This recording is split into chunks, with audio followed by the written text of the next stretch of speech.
And now, it's The Law Show on CL 650.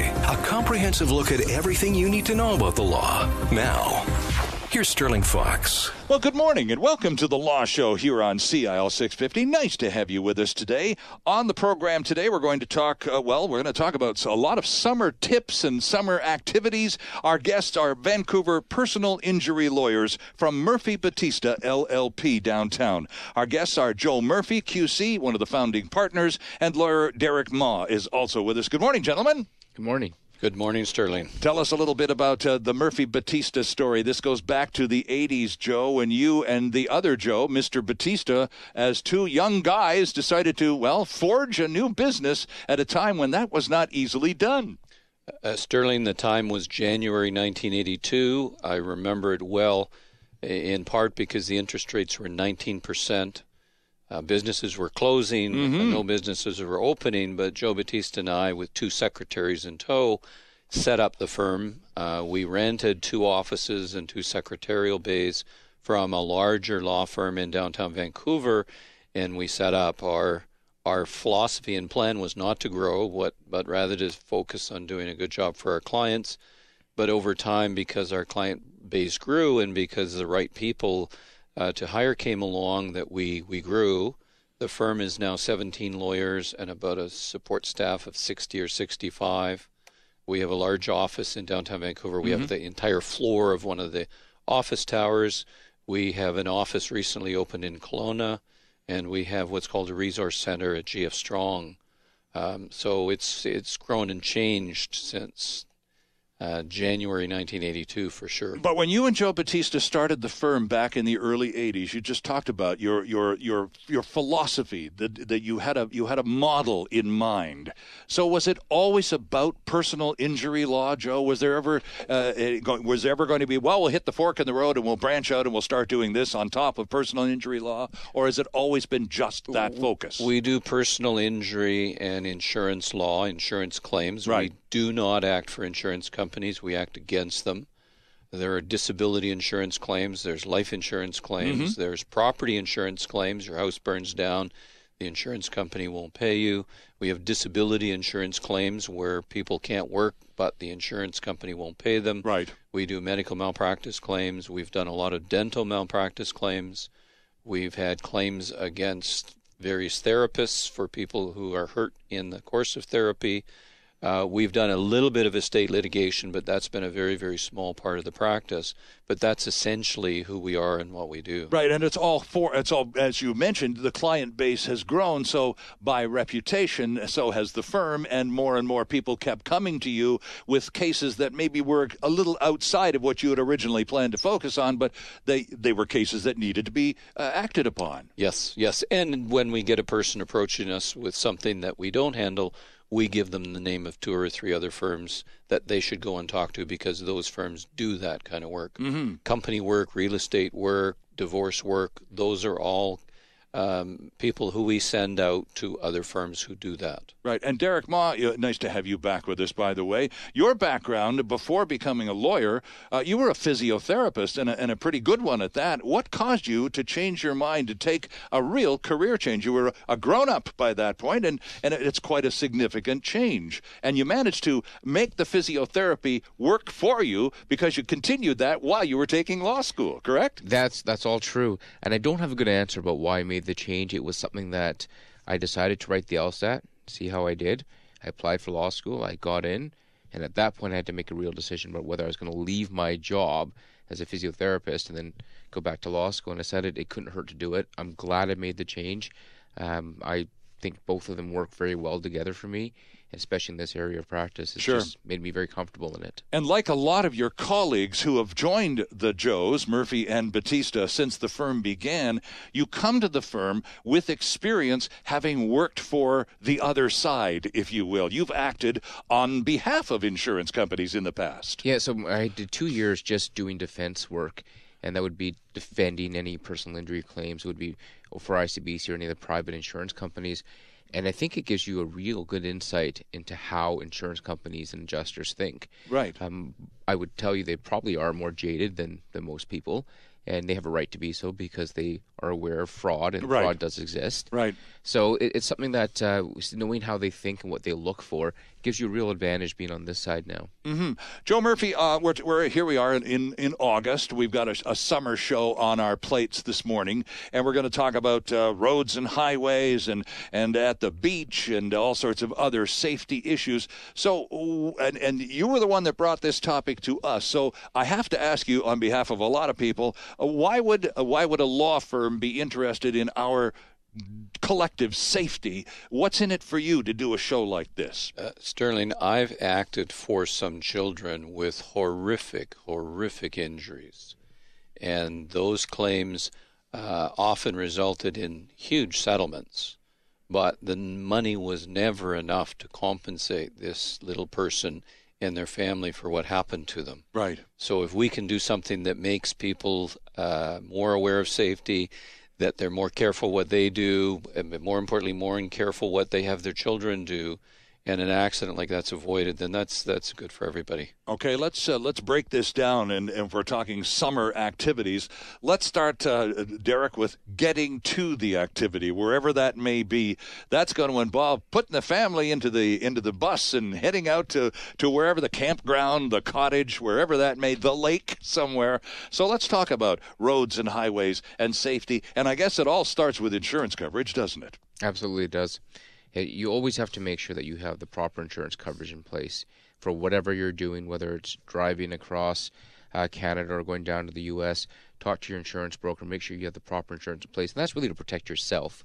But as Joe was talking about, I mean, one of the things that we see more and more often, especially in the summer months, is the kids are more involved in it because they're out of school. Sure. They're on the roads more, and there's nothing more tragic than seeing a young child like that in a horrific accident. I had clients recently that came to see me, and they were on their way to camping, and just literally a block before the campground, they were in a car accident. So it happens more frequently than you would think. And Joe, another factor that we need to take into consideration is something that a lot of British Columbia drivers take for granted, and that's a $25 charge to each of us every year for this something called UMP, or underinsured motorist protection. If we've got the family in the van and we're headed to the lake, and as you said, Derek, just about your clients are a mile from the campground, they get into an accident. If you're in an accident, Joe, with someone from out of province, or worse still, from out of the country, as in an American tourist, the insurance coverage that they carry may in no way accommodate the requirements to address the injuries that person may have caused you. For sure, which is why everyone should buy the coverage that ICBC offers that's called excess underinsured motorist coverage. We call it excess UMP, UMP. Okay. It's about $2 a month, and it protects you and your family and the people riding in your vehicle. So it's the best and cheapest coverage you're ever going to buy, and when it's needed, it's essential because it provides an extra $1 million for each of the persons who's injured. And that's $2 a month. It's nothing. I don't think you can even get a latte if you go into a coffee shop for $2 a month. No, you're absolutely right. It's just so important, and more people are having it, but tragically some of the people who come into our office with these bad claims, when we look, we find out they don't have it. Ah, okay. And we ask them, why didn't you buy it? And most of them say, I don't remember. Right. So... And I guess, though, you mentioned the $1 million figure, Joe. That's a standard liability insurance number that we carry, all BC drivers, don't we? Everybody, through a basic ICBC policy, has $1 million in UMP, which means ICBC guarantees that the total pool of insurance monies will be $1 million. Mm-hmm. The excess UMP takes that total pool and moves it from $1 million total to $2 million total. So it's that second $1 million, which, if someone is badly hurt, is money that's needed. And Derek, in many cases, if you're a driver from Washington State, from just south of the line here, some of them, the maximum they carry is $100,000. That's all the insurance they need legally to have. And more often we see people carry a lot less, depending on where they're from. It could be $30,000, $50,000, and they've driven up here from California, let's say. Right. They're just driving over the Oak Street Bridge and they T-bone somebody. that money is not enough to, in many cases, to help these people. Right. And so, Joe, if you don't have that $2 a month excess underinsured motorist protection, then what happens to you? Are you just flat out a luck? It means that you're limited to the $1 million that ICBC has as part of the basic policy. Okay. But that includes all the insurance monies that you're going to recover. And some of those insurance monies go to pay medical care. Some of them go to pay wage benefits. So that amount can go down and down and down. And I've had clients that have had private disability insurance. So the amount they actually got paid out of that $1 million ICBC coverage was $100,000 or $150,000 because the other policies, any policies, fill up most of the $1 million. Ah, okay. So the second $1 million is essential. And again, it's only needed if you're badly hurt. But if you're badly hurt, that's when you really need it. Of course, of course. So $2 a month, friend. And I suppose when we renew our car insurance, which reminds me, mine's coming up in a couple of weeks, and I have a great insurance broker. We sit down every year and we review my policy, and I have it checked. That box is checked, and it stays checked, and she doesn't ask me about it anymore. But is it the duty, Derek, of the insurance agent to ask you whether you want this coverage when you renew your insurance? I believe it is. The insurance agent properly should be explaining to you what coverages are available and what it means if you're going to buy it or not, that you can make an informed decision. If you just are there and you say, okay, I just want car insurance, and they don't explain anything else to you, I don't think they've done their job properly in that regard. Okay. Joe, you have astounded us on many previous visits with the depth of coverage that homeowners or tenants insurance provides. It is quite remarkable. Suppose now the family is, we've rented a cottage up at a lake for a month, and we're up there and something happens. Does our homeowners policy back in Vancouver cover us while we're at that rental property on vacation? Well, Sterling, the answer is yes, but let me give you some examples. If you're at the rental cottage and you leave something on the stove and it burns the cottage down, your policy from home, whether it's a tenant's policy or a homeowner policy, will cover the liability claim made against you. Amazing.